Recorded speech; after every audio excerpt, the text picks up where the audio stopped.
Ned, it's really nice to have you on here, man. Would you introduce yourself for people who may not know who you are? So I am, well, I'm Ned. My Instagram is Ned_Plaice. I am, well, I don't know what I actually could call myself. I guess I'm a hybrid athlete. I've like won a boxing match, done an ultra run, ran a marathon, won a bodybuilding competition. So kind of a bit of everything, really. I'd say my main core thing is bodybuilding, but really, I'm just trying to be at the highest performing standard I can be so Mm. that I have my own business. I'm an online coach myself so that I can perform well in my business, perform well in my day-to-day life, but also achieve what I think um, is stuff that a lot of people won't even achieve in their life. Mm. So basically, And I'd say, sorry, go. so an athlete overall. What would you want to Yeah, say? yeah, an athlete. I guess an athlete, yeah. Okay, man. So let's start from the beginning. What was your childhood like? That's a big start quite quickly. Okay, so like, what about my? Is in like, where do you want to start with my childhood? How early? Where did you grow up? Did you were like active as a kid, or were you the type of video gamer kid? Were you the one that played outside? Tell us about that. Yeah, yeah. Okay, cool. So when I was a kid, I was actually shamefully unactive. My two brothers are extremely active. They were very good at football. Pretty good at a lot of other sports. To be honest, a lot of the sports I tried, I actually gave up on. I didn't really stick to anything as a kid. I just would like try one thing for a few days, be really bad at it, and I just was just not confident, I guess. So if I was like like if I felt like people were judging me within the first day, I would just be like, no, I'm not going back here. I'm not doing that. And that was, it was like that for a long time, even to the point where I was in a good team for football in secondary school, even though I didn't play for a team because I was almost too nervous to play for a team. Um, but I was doing, like, I was playing okay in secondary school, and then like I just, I guess my hand-eye coordination and just general physique was just never caught up with the other kids, and I ended up having to move down to second team quite quickly. I'd say I hit puberty way later than everyone else. So whilst everyone was a lot bigger than me, I was a lot smaller. Um, and yeah, I guess that's about it. So you grew up in the UK? Yeah, I grew up in the UK, in near Warwick, so like in the Cotswolds, like Warwickshire. I Mm. don't know if you know. It's like near Birmingham. Oh, interesting. So, what would you look up to? Like, who is your like your idol when you were a kid? Like, when did you start building an interest into like bodybuilding or fitness in general? Because if you were that interested in that as a kid, or what did you want to be when you were a kid? What I want to be, it was more what I didn't want to be, to be honest. I didn't want to be who I was at the time. I didn't want to be. I didn't want to be skinny. I didn't want to like not like my body, I guess. I didn't want to be lazy. I basically I just wanted to stop actually leaving everything to other people. I want to start bringing it into my own hands. That was the main thing. I remember thinking like, oh, like this is really really shit at this point. I'm allowed to swear. Yeah, absolutely, man. I was just like, well, basically, fuck, this is really bad. And I was like, I need to make a change, otherwise, I'm not going to be happy with my life in 1 year, and I can't imagine what I'm going to be doing in 10 years. So it was more about the gym was more for me about bringing my life into my own circumstances, and the fact that I was super super skinny and not as confident. It was like, how can I get out of that situation and actually be like the other kids? I actually didn't even want to go that far with it. I just wanted to not be less than, if that makes sense. Yeah. So, when did you first start going to the gym or into fitness? Maybe you were doing calisthenics or anything else, or when did you start getting into fitness in general? So it was actually just like in between lunch at school. So I'd go for 30 minutes in between lunch. And I was actually the only one who did it at the beginning. So everyone else would go play. Was it like middle school, high school, like wage? So I was about, yeah, about year 9, year 10. Mm. Year 9, year 10 is when I first started going, but like I only did that for a few months, and then I ended up switching schools. Just because I was doing really bad at the school I was at, like really bad grades, just really not enjoying it. Just nothing was really going to plan. And so then I switched schools, and the other school I went to didn't have a gym, but I was super eager about the gym, super eager to gain size. And as soon as I got back to my other school, I went back to once I actually just about passed all my GCSEs. I went back to my old school. I then started hitting the gym every lunch, and no one was really doing it at the time. Everyone was playing football and stuff like that, and everyone thought it was actually really weird. But then after about three to 6 months, loads of people started joining. First, one of my good mates joined because he saw that I was making progress. Then one of his good mates joined, and then it just all spiraled on. So what were you eating back then? Like, what did you start eating when you started going to the gym? You know, because a lot of people like don't know anything about nutrition. And I'm like, how did you start figuring out nutrition over time? And what did you start eating? Okay, so when I first started going to the gym, I didn't actually know nutrition was important, to be honest. It's weird to think back on that because now obviously I know how important nutrition is, and I just assume everyone knows how important nutrition is. But back then, that actually didn't even cross my mind, to be honest. Like, it was less common as well. I'd say it was still very common, but it was a bit less common to just go and search YouTube and stuff about that sort of stuff. Like now your Instagram feed is pumped with it on Reels. Obviously when I was younger, there wasn't Reels. Like you could scroll Instagram posts. There's no such thing as Reels. So you weren't just being dished fitness tips all the time on your social media or anything like the younger kids are now. So I guess I didn't really know about nutrition. I just ate I ate the classic what mum fed me. But in terms of training, I remember the first ever workout I did, there was someone in there, a really big guy in there, Ted. I think he was called Ted. And he was training and he was actually smashing out these dumbbells. And he wasn't in my year. I think he was in the last year. And when you're in the last year, obviously you don't have as many classes and stuff, so you've kind of got spare hours to go. And he was smashing out these big dumbbells. And I remember I hadn't trained, so I went up to the dumbbell rack and I grabbed these quite heavy dumbbells and I was curling them. And I thought they're heavy; they're probably like 8 kg, and I was curling them. And I remember the day after, because I'd wanted to show off, I couldn't straighten my hands, so my hands were like this, and I would like have to like have my hands by my side, still bent, because I know such little about training that when I first trained, I just would train one single muscle group so hard without like any warming up, to the point where I'd literally be cramping the day after. And I thought that was me progressing. Like I thought the like literal, and it was so bad, like so painful, like to the point I could hardly walk, I could hardly use a muscle. I wouldn't be able to train it for like a whole week or two after. And I thought that was what like taking it to failure was. I thought that was what muscle building was. So apart from that, what were like some other mistakes they were making in the beginning? If you could go back in time and give yourself, for example, 2 pieces of advice, like you from the beginning, what would you tell them? 2 pieces of advice. For me, at what age? When I just started, or a little bit in? Because it's completely different for me. I'd say when you started going to the gym. Okay, when I first started going to the gym, the piece of advice I'd give is, the piece of advice I'd give is generally what I did. Like, just keep going at the end of the day. Like, don't stop it, because a lot of the people that I was training with did stop it, and then they eventually went back on a few years later. It's just it gives you such a big advantage if you just stay consistent over the years. And eventually, if you do that, especially if you go from like 17, 18, by the time you're 22, like I am, it will just be a standard in your life. I actually don't know my life without just some sort of physical activity. It's not a thing that even crosses my brain. It's like a minimum standard for me in a way, because I've done it for so long. So the consistency isn't just good in terms of your progression, but it's good as in if you do that for enough years when you're younger, or if you do that for enough years in general, you'll do it for the rest of your life. So you'll technically be in amazing shape for the rest of your life.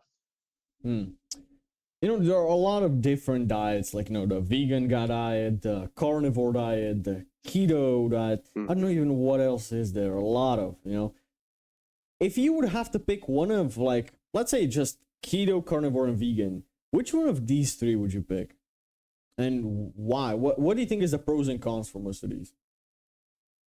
Okay, let me ask you this. You're I can imagine you're quite a busy guy. Would you say your schedule is quite full? Yeah, most days, yeah. And like, I don't know, what does your typical day look like for you? So usually I wake up at 4 a.m. I do some work. Then I usually go on a run, or I do some training at home. I usually don't. I usually go to the gym like once a week nowadays. I used to go 7 days a week or 5 days a week Nice. before that. But nowadays, yeah, I'm working on a lot of projects. So usually, most of the time, like work and a little bit of physical activity, and that's usually it's 7 days a week. Okay, cool. And do you feel like a really strict vegan or carnivore or something like that diet would fit nicely into your busy schedule, and you'd be able to stay consistent on it over the long term? Okay, I'll say this. I try to keep my carbs as low as possible, and I'm like on that whole food diet. So like anything that I see that has some ingredients that I can't pronounce, I don't touch. So it's like even some types of cheese, yogurts, I don't eat all of this. I only eat like eggs, beef meat, and some cheese, some goat cheese, and that's about it really. I don't eat fruits and vegetables. I don't eat that either.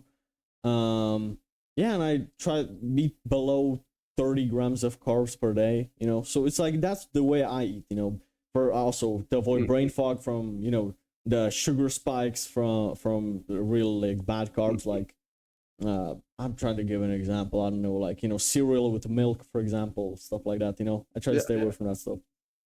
And I think that's precisely what it comes down to. Different people are going to have different wants, and your diet can't be based on what someone else wants. For you, you might get brain fog from cereal. You might find that the beef, the non-processed foods is maintainable within your day. But loads of people I've trained, that they're not going to find that's maintainable. They might not like beef, but at the same time, buying a whole chicken from a farm and cutting it up and cooking it every day to make sure they're eating whole food is not going to be the sustainable way to do it. But at the same time, they might feel really bad eating all these protein products all the time. So it's like, okay, let's look at your life and actually basically reverse engineer that to then get a diet that actually works for you consistently. Don't implement a diet and force it into your life. Look at your life, go backwards from your life and see what sort of diet you can fit in there. What foods do I like? What are my goals? Do I need more protein? Do I need to eat less carbs? Am I looking on is my issue fat loss? Is my issue brain fog? And then you look at those things and think about what foods cause those issues, what foods you can say sustainable with, what foods you like, and that way you can build a diet that's just going to last you for the rest of your life. Holy shit, I never thought about it like that. Like like first look at your life and then try to like, yeah, holy shit, that's an interesting way to look at it, honestly. I never even thought about that, to be honest. But yeah, like like foods like eggs you can literally make within 5 to 10 minutes. Those are like easy foods. But also somebody maybe enjoys cooking a big meal, and there's nothing wrong with that. I just try to stay away from really processed foods like with like 30 ingredients that you can't even pronounce, like lasagnas or stuff like this. But yeah, other than that, I do believe that everybody's bodies work slightly differently. So it's like, yeah, trying to force the diet upon somebody, I do get your point. I absolutely agree with that. And you have to look at it like this. Like, you're someone that here used to work out 7 days a week. If someone watching this has only done 2 workouts in their whole life and they're 20 kg overweight and they're eating junk food, they're not just going to suddenly stop and start eating perfectly clean food. And why should they? They haven't done it for their whole life. It's not the way they've been brought up. So they should find a way that works for them, looking at their life and looking at the foods they like, that they can lose weight. At the end of the day, if your goal is just to lose weight and it's not to reduce brain fog, it's not to feel more, let's say, more healthy, even though that's going to happen as you lose weight, but it's just to lose weight. You want to lose weight, you want to feel more confident, and you want to live longer, and that's going to happen no matter how you lose weight. It's going to help you live longer. Then one of the best ways to do that is just by reducing your calories, which can still be done eating donuts and milk every day, as long as you're hitting like high proteins and your calories are going down. So it massively depends. For me, I'm in great shape. Like I feel in great shape, and I'm not saying that in a way to be like, like, oh, I'm in great shape, like, look at me. It's like I'm in great shape, so now my goals are completely different. I want to run marathons, I want to do boxing matches, I want to do these highly competitive things. So for me to do that, I'm competing with high performing athletes and other people that are taking everything extremely seriously. So because of that, and only because I'm taking it so seriously, I need to have a diet that works for that. But if you're not trying to take it as seriously and you take a lot of pleasure in having a donut in the evening, then there's no reason it can't work for you. Yeah, I feel like also a lot of people, like, you know, the New Year's resolution, their whole lives for the past 20 years, they have been eating like shit and not exercising. And they think that they can change their diet and their life upside down within 1 week. It's like, it's unrealistic. They're probably going to give up within the first month, maybe even earlier than that. It's like, add something good and start slowly.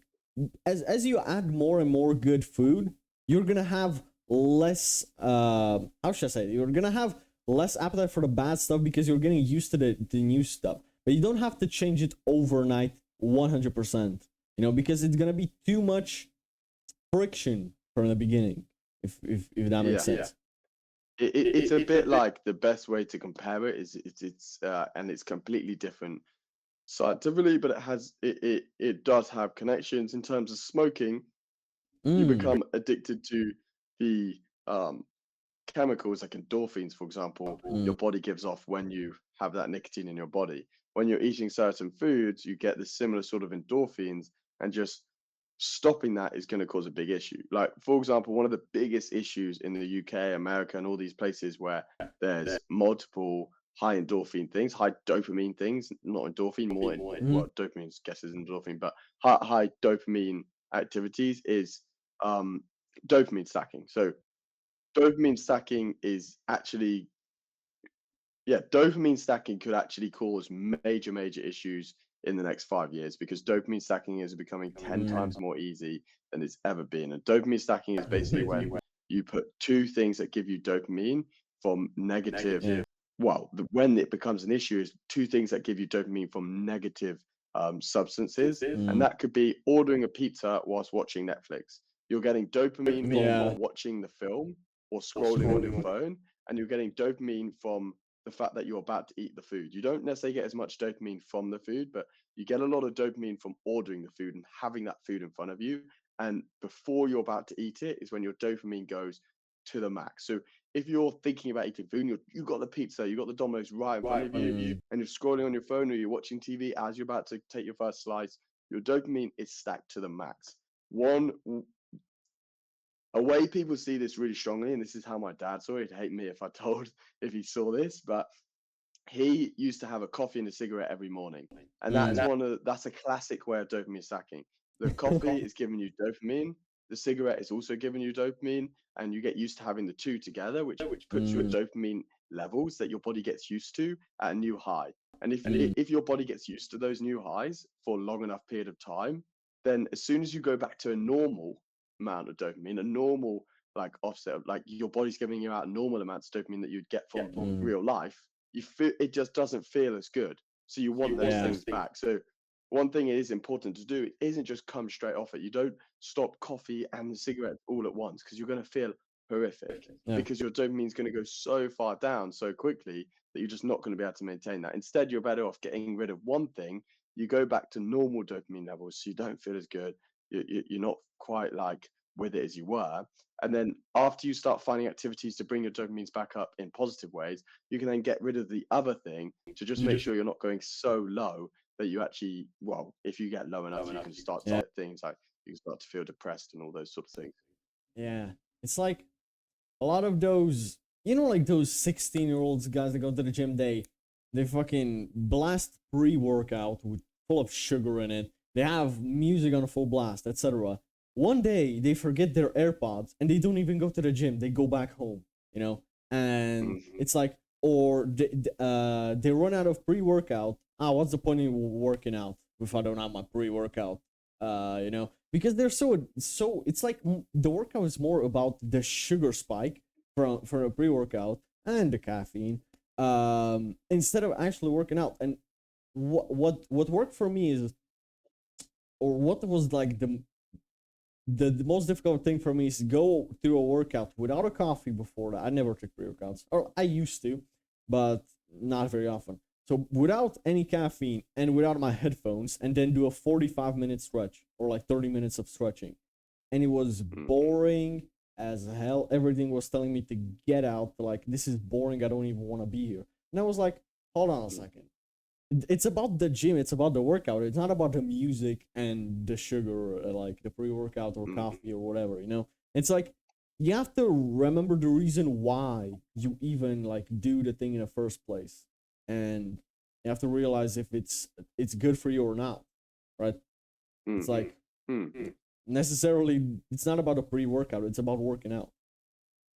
A lot Yeah, of people yeah. forget that. I think this is where, I mean, having that is a really positive thing where you can go to the gym, not on caffeine. I'm a big coffee lover, so I can't really say much about that, but not on caffeine, and actually just doing the workout and getting through it, even stretching and just having like not a super high dopamine experience. But the thing is as well, if you're someone, it all again comes back to it depends on the person.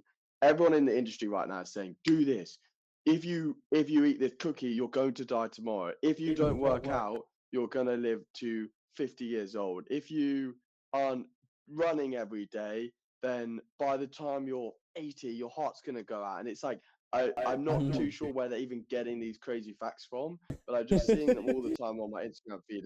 And everything is so different per person that it's impossible to just say these really outrageous bold facts. And some of them have meaning behind. Like obviously, if you're not doing any physical activity in your younger years, it's been proven that it is going to affect your longevity and it is going to affect the age that you live to.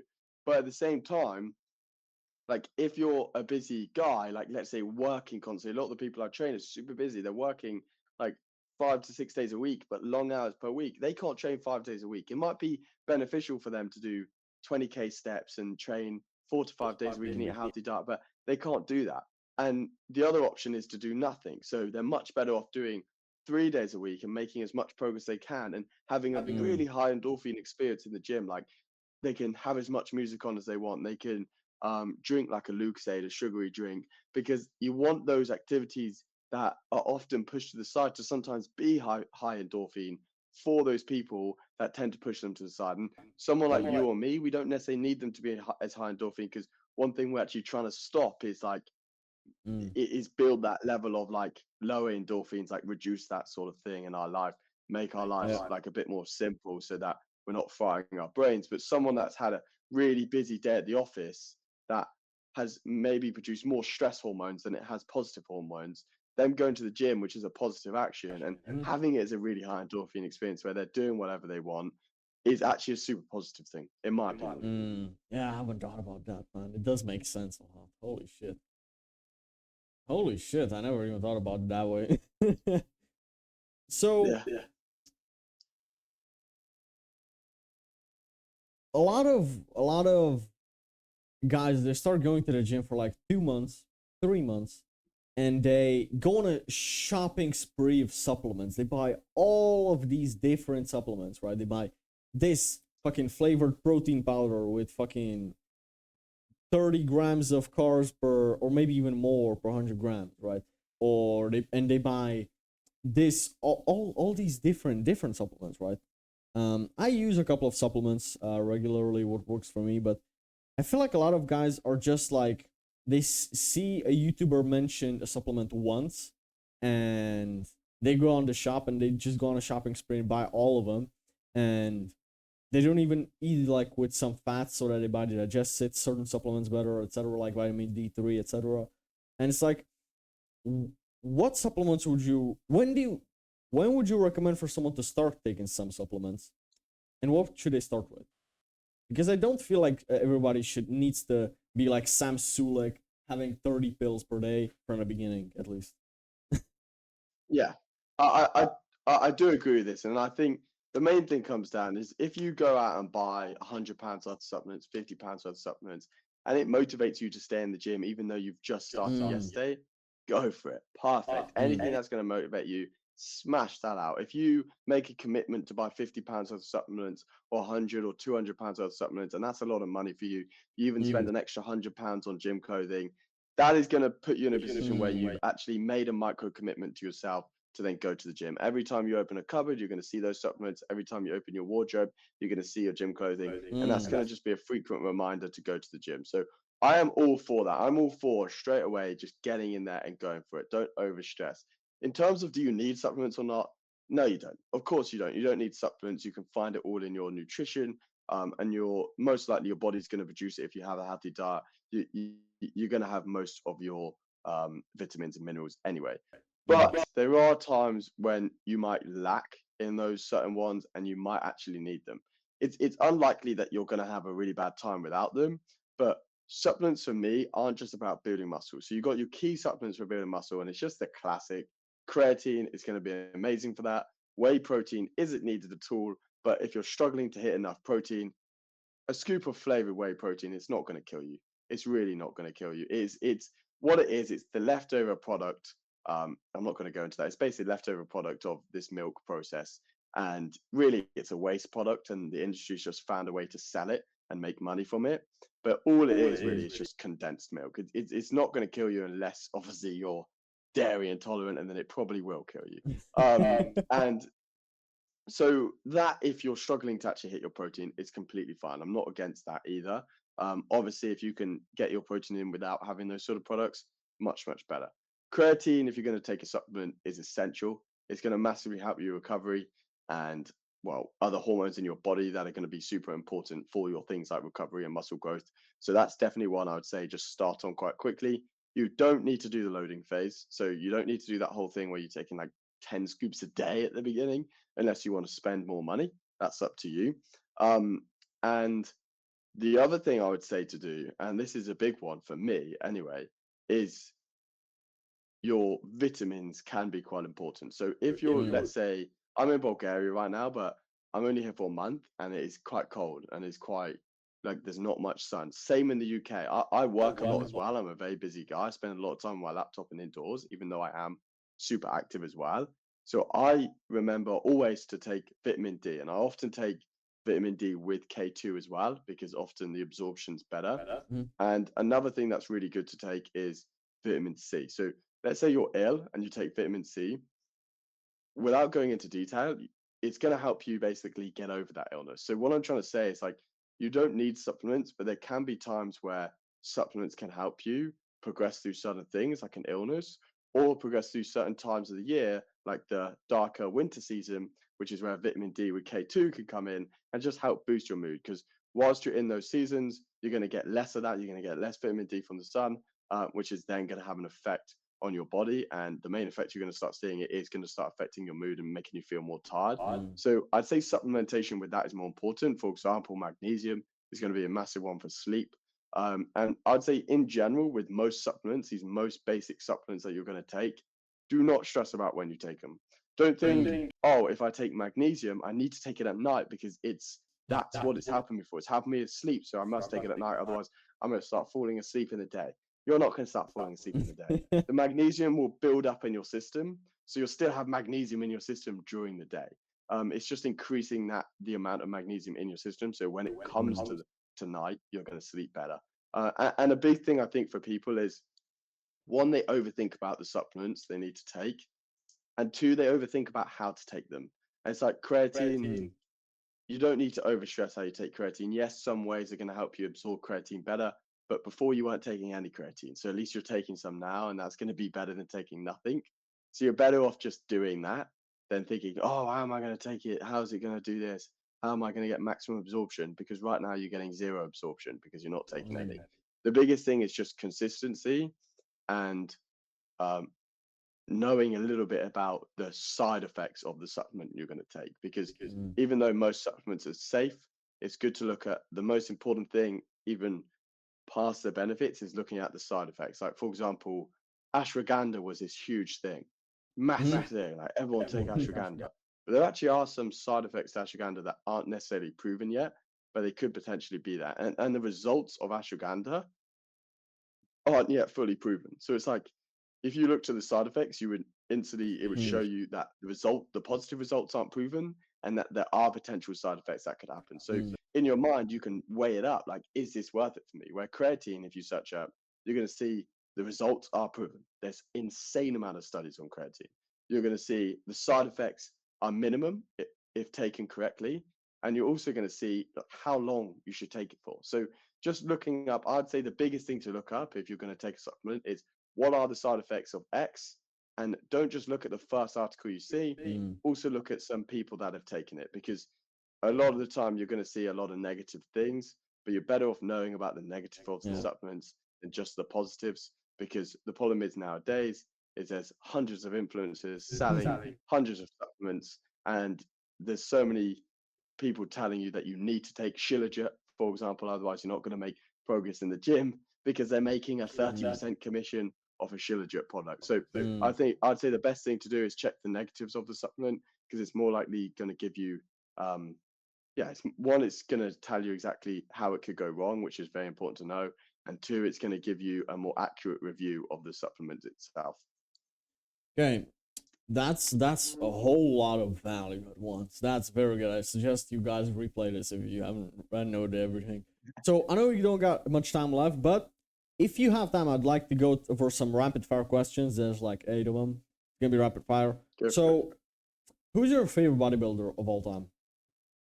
Oh, so two favorite bodybuilders. I met them at the Arnold's not long ago. So Samson, I don't know if you know Samson, but I met Samson at the Arnold's, and he was such a good guy. Before my bodybuilding competition, he wished me the best luck.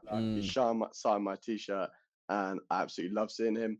Second one is Ronnie, of course. I just think Ronnie, even though I love like people like Kevin Lerone, Ronnie's another one that I've met, so it does put me bars to him. But he was just such a cool guy. Like, I could see that he was so in love with bodybuilding. I could see that it was just his life, and it's just amazing to see that sort of passion. Okay. How often do you train a week nowadays? So it all depends, massively depends. So at the moment, I'm on about a 5-day split, but often I will train as little as 2, depending on what I'm doing. So for example, when I was in Hong Kong for 3 months and I was doing my ultra run training, I was only training twice a week, actual muscle building. What's the best advice you've ever been given? Best advice I've been given? Oh, mad. Well, the best advice I've been given in terms of the gym, obviously. Well, you can even put gym. life advice here. That's up to you. Okay, I'd say the best advice I've been given, the most recent advice that I've been given today on a YouTube video, I guess it's not advice, but I found it super useful, is that whatever your goal is, set that as your lowest standard. Set that as the lowest thing you could ever possibly achieve. So if your goal is to lose 10 kg, 10 kg is the bare minimum that you want. It's the bare minimum. If you lose 10 kg, you've just about made some progress.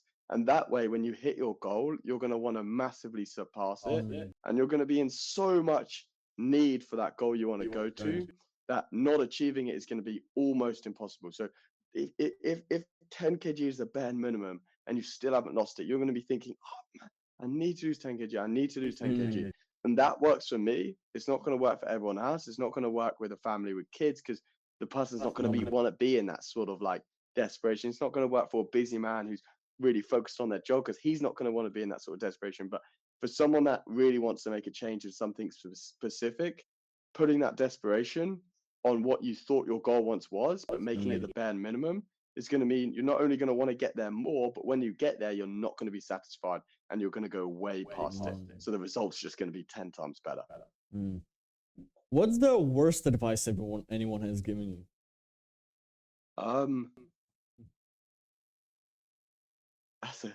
That's a good question. I'd say the worst advice anyone has given me, and this only applies to me, is the one that you get fed in school for your whole life. And this for me is only for me. I mean, for a lot of people, this doesn't apply. It all depends on how you want to be. I'm very competitive because of the fact that I couldn't compete when I was younger, and the fact that I lost a lot when I was younger. If I played a sport, I wasn't going to win. If I had a fight, I wasn't going to win. I'm not a big fighter, but I'm not at all a fighter, but I am very competitive. I want to help others grow. I like seeing others go, but I'm also a super competitive guy. And for me, the biggest thing that I don't believe in personally is just doing something to take part. If you're doing something, you want to either do it to do your best and really, really do your best. But for me, if I'm doing something, I want to do it to win. I'm not Mhm. going in to just try it out and see what happens. If I don't win, that's fine. I'm not going to win everything, but I am going in there to win. And that's just one thing to me that I feel like is a lie. Like life is a 1-0 game, really. It's like Mm. business, for example. If you have a massive client, like you want to get Fox News as, I don't know, someone that you're working with. Oh, that's a rubbish example. If you have, what's a good example of this? If you're in the dating world, the way that life is 1-0, if two guys want the same girl, two girls want the same girl, two Yeah. guys want the same guy, whatever it is, and one of them is going to get that. One of Yep. them is going to get the girl. One of the girls is going to get the guy. The other isn't. Mm. So one of them's going to win and one of them's going to lose. And that's just how life works. And the more you can come to that reality that life is a 1-0 game, it's a win or lose game, the more you can start actually winning in life and the more you can start actually living an enjoyable life. And it's choosing your wins, choosing where you want to win. Some guys, for example, they don't necessarily want to win in the gym. They want to win with their family and they want the gym to make them more healthy so that they're winning with their family.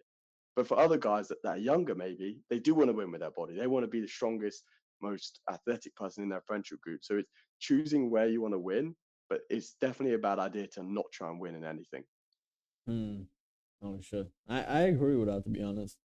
And a lot of people seem to be so scared of losing that they don't want to even try at all.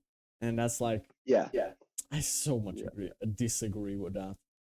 So, yeah. do you have a favorite quote? Oh, favorite quote. Honestly, off the top of my head, probably not. If I'm going to be honest, I'd Oh, say what one thing that I really like that applies to the whole winning thing is let me remember it. I can't it's I okay. can't It's remember okay. it. That's one thing with me. I'm rubbish at remembering quotes or names. It's okay. It's okay. So, what was the proudest moment in your life? The proudest moment of my life. Hmm.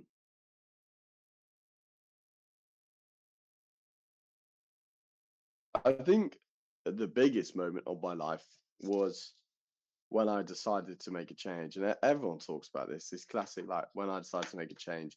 And it doesn't just happen instantly. Obviously, it wasn't like one day I was like, whoa, actually, we need to change. It gets bad enough and your life becomes enjoyable and unenjoyable enough that you're eventually like, this is actually just, I have no way. I'm so far up against the wall that I'm basically breaking my shoulders inside the bricks. Like I can't go any further back, and that's when you start to move forward.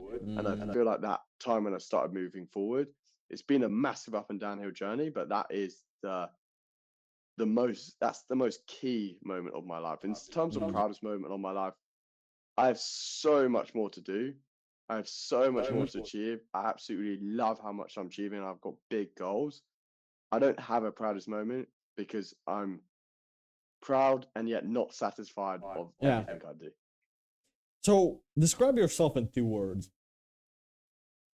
In 2 words, describe myself. Um, I'd say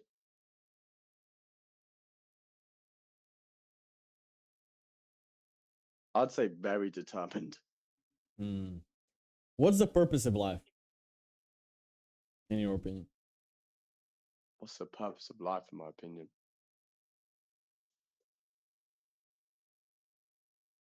Hmm. I feel like I personally don't know the purpose of life. I would say I am I believe in God, so I guess I'm leaving that one up to God, and I'd say half the purpose is to believe. And I'd say for me, the second purpose is massively to help others achieve more. And I do that through also achieving more myself. Like when I have guys in that I train, for example, like get incredible results, I make sure to double what their standard is. If I have a guy saying I'm going to run a half marathon, I will run an ultra marathon. I would say I would say I think you can do an ultra half marathon by when, and they might go, and I say if I run an ultra marathon now at this date, do you think will you run a half marathon? And often they're like, no, they're like, yeah, of course I will, and then I would do that and just set a whole new standard for themselves, because when people hear that, it puts their minds in a different position that allows them to move forward massively in their life. I'd say the biggest tip of my life, the biggest tip, is I've spent so much money now on just coaches for myself, fitness wise, business wise, mentality wise, all these different things. I've spent thousands and thousands of pounds, and that's what's been excelled me the most, because they have set me another standard, and then I've had to like I've had to get to that standard, which has just massively pushed me forward. Yeah, a lot of people have very limiting beliefs. So I've had massive limiting beliefs. I still get them, and that's why I use other people and other coaches to help me. Last question: what advice would you give to your 17-year-old self? Maybe to my life advice to my 17-year-old self is, I wish you'd started journaling sooner, mate. That's about it, really, because in genuine reason, it's hard for a 17-year-old to make a change just from one piece of life advice when there's so much life advice out there. And I feel like the only thing that I would change about what I've done, because even though I've been slower than some people in how much success I've had, and much faster than other people in how much success I've had, I have done the journey that I need to do, and I'm still on the journey that I need to follow. So the only thing I wish I'd done is documented more of that journey from a younger age. Okay. Well, Ned, this was amazing. What's next for you, man? What's next? My goal this year is purely to help more people, grow my community, and I really want a really strong community of like-minded men that I'm training that all push forward. And this year, I've achieved a lot for myself last year with the boxing match, the Spartan race, the marathon, the ultra marathon, the bodybuilding competition, all these things. And now I feel like the gap for me is really like, how can I put this into other people and really scale other people's lives, which is going to fulfill me massively. So, where can people find you? So people can search Ned_Sainsbury Plaice on Instagram. I'm sure you'll put the link somewhere around here, or tag me somewhere, or they can go on my YouTube. Just search Ned Sainsbury Plaice. But the main thing is that people, for me anyway, is that people find the knowledge that they need. So if you're like a 16-year-old watching this, then you're probably better off following someone like Hamza, because he's gonna like kind of put you more in a mindset. Well, that's not necessarily true, actually. It all depends on who you are. And for me, it's like, I actually don't really care about followers and stuff like that. I have like 16,000 followers, but it's not really about that. It's like, if I can provide knowledge to the people that need it and the people that want it, that like how I help people that are busy. They live busy lives. They want to achieve a lot, and they want to feel the best and look the best they possibly can, with minimum time in the gym and minimum time spent on nutrition, while still not having that brain fog and still moving forward as much as possible. If you're one of those people, go and follow me. Send me a message. I'm always here to help. I'm happy to help. I'll send you some free resources. I'll send you some YouTube videos. And yeah, that's it. Okay, well, Ned, thank you a lot for taking the time out of your day for this. Guys, thanks a lot for watching until the end, and I'll catch y'all on the next one. Okay, man. Speak to you soon.